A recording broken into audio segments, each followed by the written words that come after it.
भक्त उपमन्यु की अटूट भक्ति। एक समय की बात है, हिमालय की गोद में एक छोटा सा आश्रम था, जहाँ एक निर्धन ब्राह्मण अपनी पत्नी और छोटे पुत्र के साथ रहता था। वह बालक था उपमन्यु। बचपन से ही उसके हृदय में भगवान शिव के प्रति अपार श्रद्धा थी। एक दिन उपमन्यु ने देखा कि गांव के अन्य बच्चे दूध पी रहे हैं। वह भी माँ के पास आया और बोला, माँ, मुझे भी दूध चाहिए। माँ ने घर की गरीबी देखकर आटे को पानी में घोलकर उसे दे दिया। बालक ने जब पिया तो समझ गया कि यह दूध नहीं है। उसकी मासूम आंखों में आंसू आ गए। माँ ने उसे सीने से लगाकर कहा, बेटा, यदि सच्चा दूध चाहिए तो देवों के देव महादेव की भक्ति करो, वही तुम्हारी हर इच्छा पूरी करेंगे। बस यही बात उपमन्यु के हृदय में बैठ गई। वह घर से छोड़कर जंगल की ओर चल पड़ा। उसने शांत स्थान पर बैठकर ओम नमः शिवाय का जाप आरंभ किया।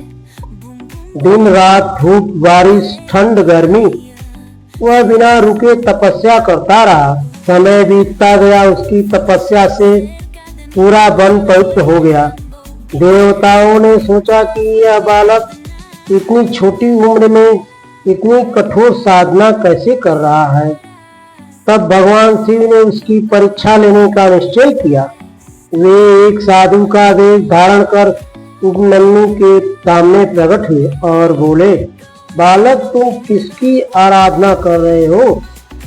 उपमन्यु ने निम्रता से कहा, मैं भगवान शिव की भक्ति कर रहा हूँ, वे ही मेरे आराध्य हैं। साधु ने उसे बहकावे का प्रयास किया।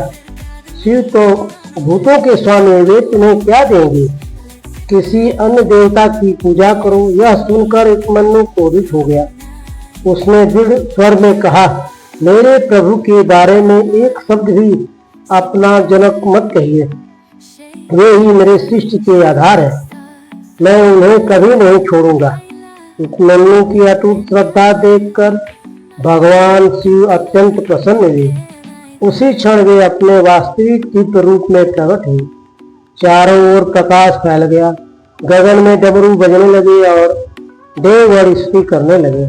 भगवान शिव ने प्रेरणादायक कहा, बस तुम्हारी भक्ति से मैं अत्यंत प्रसन्न हूँ, मांगो क्या वर चाहिए? उपमन्यु ने हाथ जोड़कर कहा, प्रभु, मुझे केवल आपकी भक्ति चाहिए और मेरी माँ को कभी कष्ट न हो। महादेव मुस्कुराए और बोले, आज से तुम्हारे घर में कभी अभाव नहीं रहेगा।